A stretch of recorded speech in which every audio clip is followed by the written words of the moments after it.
Okay, umpisahan natin 'tong survey ngayon. Oh, buti na lang iisa lang ang term ng presidente, mga kotsero. Pero alam nyo kasi, ay, ang laki ng binaba ni presidente.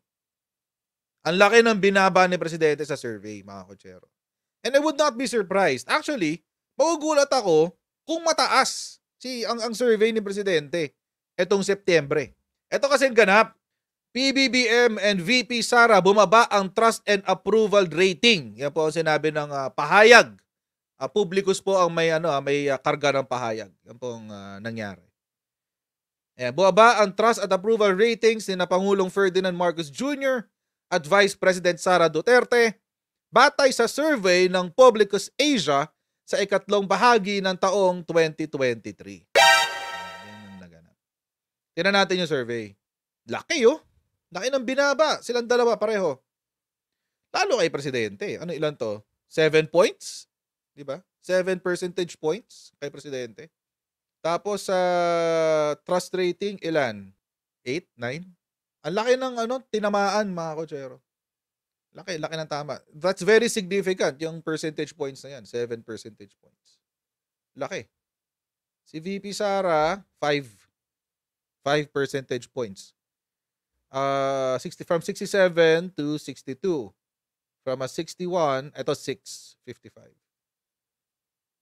Laki niyan, guys. Ang laki. Ang hirap habulin yan. Totoo lang. It's very, I think it's expected. Kung ako mag-expect, kapag itong approval at trust rating ni presidente mataas ngayong quarter 3, I would say na manipulate yung survey. I would say na manipulate yung survey kung mataas ang trust rating niya tsaka approval rating for now. Dito sa survey na to. Bakit? Kasi ang daming naganap nitong ang daming ganap itong third quarter, itong June, July, August. Ang daming ganap. Una, tumaas ang presyo ng gasolina. Tumaas ang presyo ng bigas. Tumaas din ang presyo ng kuryente. Halos sabay-sabay lahat. Ang taas ng presyo ng lahat ng bilihin. Sa totoo lang. Sobrang taas. And alam nyo na, syempre, pati nga yung LPG, di ba, tumaas ang presyo. So, syempre, hindi naman sisisihin ng bansa si VP Sara Duterte dyan. Hindi sisisihin ng Pilipinas si VP dyan. Hindi naman siya presidente. Kaya nga mga kotsero, ang lagi ko hong sinasabi sa inyo, pag tinitignan nyo po yung itong survey na to, wag nyo ho pagkukumparahin si presidente at si vice-presidente. Kasi pag pinagkumpara nyo silang dalawa, hindi ho apples to apples ang comparison. Ikumpara nyo ho siya, for example, ito, ikumpara natin yung quarter 3 ni presidente ngayon sa quarter 3 ng second term ni Digong. Yun, fair pa yun. Fair pa ho yun. Bakit? Kasi pareho sila ng presidente. Pareho sila ng job description. Actually, hindi pa nga ganun ka-fair yun. Kasi iba yung konteksto ng administrasyon ni Digong sa konteksto ng administrasyon ni PBBM. Diba? Magkaiba pa nga yun. Mas maganda, we take this with a grain of salt. Isa pa hong difference during the time of Digong and PBBM is ang social media ngayon mas maingay kaysa noon. Pansin nyo ba? Ang social media noon hindi masyadong pinapainggan ng politika. Hindi masyadong tinatopic ang politika. Ang uso noon sila Kong TV, ayan. Sila Kong TV, sila ba yung isa yung matabang Becky na namatay nung COVID. Lloyd Cadena, yan. Sila yung sikat noon. Sila to? Tony Fowler, sila na yung nag-uumpisang sumikat noon sa social media. Kailan lang ba nauso ang political discourse sa social media sa Pilipinas? Nitong pandemic lang naman. Whether we like it, whether we admit it or not, yung awayan ng mga vloggers, lalo-lalo na yung mga dating supporters, tapos biglang merong new loyalists daw ang tawag sa kanila. And then syempre nandyan pa yung mga dilawamping CPP, etc. Katutuusin nga walang konti lang ang kakampi nito ni presidente. Alam niyo kung tutuusin, konti lang ang kakampi ni presidente. Kasi nakaaway na niya yung mga galit na sa kanya yung mga dating loyalista na vloggers. Yung mga napangakuan, tapos hindi napagbigyan, galit na sila. Bumabatikos na rin sa kanya. Tapos, sino ba ba? Siyempre, yung mga DDS, hindi naman sila lahat pro Bongbong, di ba? Meron pa nga dyan, mga DDS na pilitan lang iboto si presidente dahil katandem lang si VP Sara. Ayaw nilang magkaroon ng what do you call this? Ayaw nilang magkaroon ng senaryo kung saan ang presidente si Lenny, tapos ang vice si Sara. Kasi masa-sideline si Sara. Kung ano yung nangyari kay Lenny nung panahon ni Digong, ganun ang gagawin ni Lenny kay Sara, for sure. Kaya ayaw nila ng ganung senaryo. Kaya nila binoto si presidente. Yun. So, syempre, dahil ganun, hindi naman solid ang support. Tapos, ano ba ba? May pinangako ba sa mga vloggers? Sa ibang vloggers, meron. Sa ibang vloggers, meron. Diba? So, anyway. What else? Sino pa ba? Syempre, mga dalawamping CPP, galit na talaga kay presidente yan. So, kung tutuusin, as far as narrative is concerned, as far as supporters are concerned, lamang na agad si VP Sara. Lamang na agad siya. So, and again, hindi siya pwede ipagkumpara talaga eh. Hindi pwede ipagkumpara. Ang importante, united sila. Para sa akin. Para sa akin. Ang importante, united silang dalawa. Para sa akin.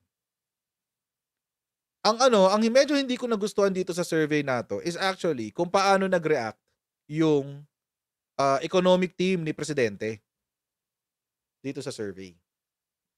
Bakit? Kasi meron kasing article ang sinulat. Ito yung sinabi ni Pahayag. In the most recent Pahayag third quarter survey, economic difficulties such as 4.3% slower economic growth and rising oil and commodity prices have adversely affected national leaders' approval and trust ratings, notably President Ferdinand Marcos and Vice President Sara Duterte. Ang dahilan daw kung ba't bumaba ang kanilang trust and approval rating sa survey yung problema talaga sa bansa natin. Yung ang bagal eh. So sobrang bagal yung okay tayo nung first year eh. No? Pero pagpasok ng 2023, ang daming naging issue. Ang dami talaga. And most of it, kung tutuusin, most of it is not even the fault of the Philippines. Hindi ko kasalanan ng leaders natin. This is the fault of things outside of the Philippines. Bakit tumaas ang presyo ng krudo? Dahil sa Russia-Ukraine war. Yun talaga ang pinaka-cause niyan, yung issue ng Russia-Ukraine war. Kaya tumaas ang presyo ng krudo. Bakit tumaas ang presyo ng bigas? Kasi po, nung itong si India, nagkaroon ng ban on exporting their own rice. Tututukan daw muna nila yung kanilang sariling food security. It's not even the fault of the president and the vice president. Pero syempre, dahil sila yung leaders, sila po yung unang-unang tatamaan. Ang hindi ko lang nagustuhan dito sa survey na to actually is kung paano nag-react yung economic team. Ito po yung reaction ng economic team. Economic team downplays Pahayag survey results. Sa akin, mga kotsero, walang problema. Kung wala namang problema, i-acknowledge eh. Pero huwag nyo na i-downplay. Sila Neda, Balisakan, at saka si Balisakan, at saka si Jokno. Ito kasi sabi nila, the government's economic managers downplayed on Friday the outcome of a survey showing that economic headwinds hurt the ratings of the administration of President Ferdinand Marcos Jr. and his cabinet, saying the economy is facing a rosy outlook going forward. Alam nyo, Finance Secretary Benjamin Jokno, NEDA Secretary Arsenio Balisacan, and Budget Secretary Amena Pangandaman said in a joint statement, they are confident in President Ferdinand Marcos Jr., who continues to have one of the highest trust and approval ratings in the world. Wala namang problema doon. Hindi naman yun yung problema. I'm sorry. Sabi ko nga sa inyo, paulit-ulit ko po sinasabi sa inyo eh. Pupuri ho tayo pag may kapuri-puri. Tulad na ngayon, nagbukas na yung Unilever ha. Puriin natin yan by the way. Nagbukas na ang Unilever sa Pilipinas. May factory na sila dito. Di ba? Kapuri-puri yun. Yan po ang produkto ng pagbiyahe ni Presidente. Di ba? Meron dalawa na ang nagbubukas dito na foreign companies ha. Si One Motorcycles at saka si Unilever. Purihin natin yan. Kailangan i-shoutout talaga natin yan. Good job ka dyan, Presidente.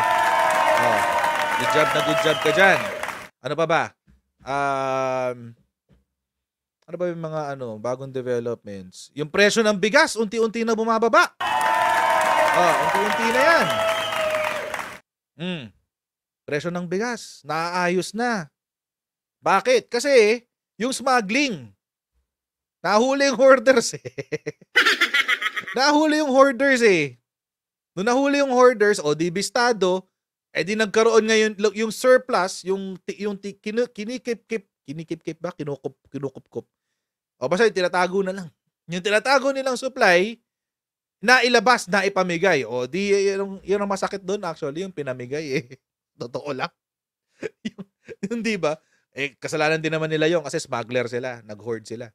So, pero ang sakit nun, no? Nakikita mo yung 42 million mo, pinapamigay lang. Ang sakit! Di ba? Parang, anyway, going back. Yon, nakatulong yon sa pagbaba ng presyo ng bigas. Also, yung, what do you call this? Yung very, very prompt na galaw ni Presidente doon sa issue ng bigas. Ang bilis ng galaw eh. Mabilis eh. So kung ibang presidente yan, baka medyo pag-iisipan muna yan. Medyo matatagalan ang galaw. Pero dito ang bilis. Iyon ang hindi napapansin ng mga tao. Bakit? Kasi nauunahan lagi ng batiko si Presidente. And I think diyan ang weakness ngayon ni Presidente. Hindi makakonect sa kanya ang taong bayan. Hindi nakaka-connect. Ang hirap niyang mag-gets ngayon. Mamaya na nga. But anyway, so ito na nga, sabi, as surveys are primarily based on perceptions and not facts, let it be clear that on GDP growth, the Philippines' real GDP growth of 5.3% in the first semester of 2023, in fact, proved to be the highest among emerging markets in the ASEAN 6, beating Singapore, Malaysia, Indonesia, Vietnam, and Thailand. Okay? Walang problema dun. It was also the third fastest growing economy among Asian countries with available GDP data, following only India, which was first with a real GDP growth of 6.9% for their first half of the year, and China at 5.5%. Kasi nga, 5.3 tayo. Alam nyo mga kotsero, wala namang problema. Para sa akin kaya po medyo hindi ko nagustuhan itong statement nila. Kasi parang it undermines the real experience of the common Filipino man. At Tagalog, parang hindi nila na-consider na ang experience natin sa pang-araw-araw nating buhay hindi itong 5.3%. Kapag tayo namamalengke, ang ibinabayad natin ngayon mas malaki kaysa dun sa dati. Yung dating 40, dating 30, naglalabas tayo ngayon 50. Tumaas na siya ng 20 pesos, 10 piso. Yung 10 piso na ho na yun, pwede nyo na ho yun ipang jeep. Di ba? Yung extra 10 pesos, pwede nyo nang ipang pamasahe. O yun. So para sa akin po, wala naman hong masama. Wala naman hong masama. And that influences the perception of the people. Kasi hodang hindi yan fact. Kasi sabi nila, as surveys are primarily based on perceptions, not facts. Kasi hodang hindi siya fact. Kasi hodang hindi yan ang macroeconomic truth. Macro, sabihin, yung buong ano, yung buong 12 pesos na ang pamasahe. Oh my goodness, kulang pa pala yung 10 pisong inano ko. Oh, anyway. Kahit na ito ang katotohanan from a macro perspective, itong 5.3%. Pero yung daily experience of the people, hindi ko natin matatawaran yan. Pasensya na po, hindi ko na po alam kung ano, kung magkano ang pamasahe. Pero basta sigurado lang po ako sa presyo ng krudo, 60 plus. Kasi yun dati. Dati mga kotsero, nakakapag full tank ako, 3,900, 4,000. Pasok yan. Full tank, 3,000, 4,000. Okay na ako doon for 3 weeks, 3 to 4 weeks. Depende kung marami ako nilalakad. Kulang yun. Pero kung 3 ano lang, kung dito lang, grocery, labas ng mga anak namin, pamilya ko. So, walang problema yun. Pero nung huli ako nagpa-full tank, mga kotsero, umabot akong 5,000 plus. Damang-dama ko yung dagdag na almost 1.5. Damang-dama ko. And I'm not blaming the administration for it. It's just wala, yun na sitwasyon worldwide eh. Canada nga hirap na rin, 'di ba? May problema sa housing, ang taas daw ng upa, 'di ba? China, bagsak ang economy ng China. The US is almost in a shutdown, government shutdown. Everyone is having a bad time. Lahat po tayo nahihirapan. But it doesn't help, hindi po nakakatulong kung ganito po magsalita ang ating economic managers na parang in denial. Parang in denial pa. Hindi, perception nyo lang yan na mahirap ang Pilipinas.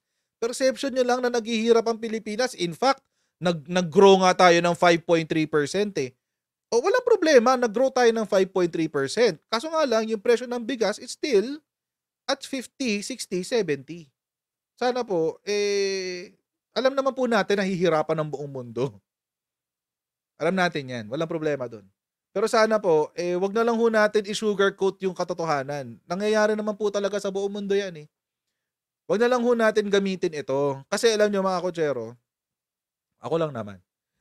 Maiintindihan naman ng Pilipino yan kung nahihirapan ang buong mundo. Masaya na nga tayo, happy, o sige, nahihirapan tayo ngayon, pero happy na rin siguro tayo na kahit papano, lumalakas ang ekonomiya at 5.3%, di ba? Yung ating real GDP. Okay na rin yan, siguro. Shout out dyan. Palakpakan ka. But let's also face facts. Na yung ito pong inflation talaga, it's really taking a bad, the Philippines is really taking a bad hit dito sa inflation. At kapag nagpatuloy po yung pagiging ganito, yung pagda-downplay nyo, ito si Balisacan, si Jokno, tsaka si Pangandaman. Kung patuloy nyo pong sasabihin na hindi totoong naghihirap ang Pilipinas kasi may 5.3% tayong GDP growth. Lalo pong tatamaan ng presidente dyan. Acknowledge na lang natin, wala nang problema dun. Everyone is having a bad time. Si Canada, ang taas ng ng mga upa-upa nila. Oh. May ano doon ang taas ng homeless rate ngayon doon kasi ang taas ng presyo ng ng housing. US is about to have a shutdown, government shutdown. China is in a sinkhole. Wala. Di ko alam kung paano makaka-recover si China. Yun. So kung gusto nyo, ako, mga kotsero, wala problema sa akin. Ayoko lang nung sinabi ng economic team. Kung gusto niyo yun, walang problema. So yun, para sa akin mga kotsero, eto sa mga first time sa channel ko, wag po kayong magugulat kung every now and then, pupuna po ako sa admin. It's because, mga kotsero, there's no perfect government. Kahit loyalist po ako at supporter po ako ni PBBM at ni Senator Amy, I still have my own brain. I still have my own I have my own observations, meron ako mga napapansin at may nakikita. So every now and then, tulad ngayon, nakarinig kayo ng hindi maganda o yung mga rabid BBM supporters diyan, nakarinig ng hindi maganda sa pandinig nila. Expect more of that, lalo na kapag hindi aayos. Hindi yung maganda yun. Yung sinabi na yan ng ano, experience natin yun eh. Don't downplay our experience. Well, if the economic team is watching, I doubt if they're watching. Si Jokno, si Balisakan, tsaka si Pangandaman. I doubt if they're watching. But if in case merong mag-tag sa inyo sa video na to, sana wag niyo pong i-downplay yung experience namin. Kasi kami pong mga maliliit na nasa baba, nadaramdaman po namin yung inflation. Damang-dama ho namin siya. I'm hoping, and this is from the bottom of my heart. I'm sincerely hoping na for the next survey, usually every quarter naman yung survey ng pahayag. I'm assuming na yung next survey na yan will be somewhere in December. Sometime in December.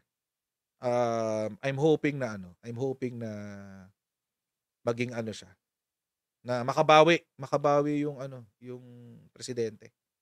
Tsaka vice-presidente.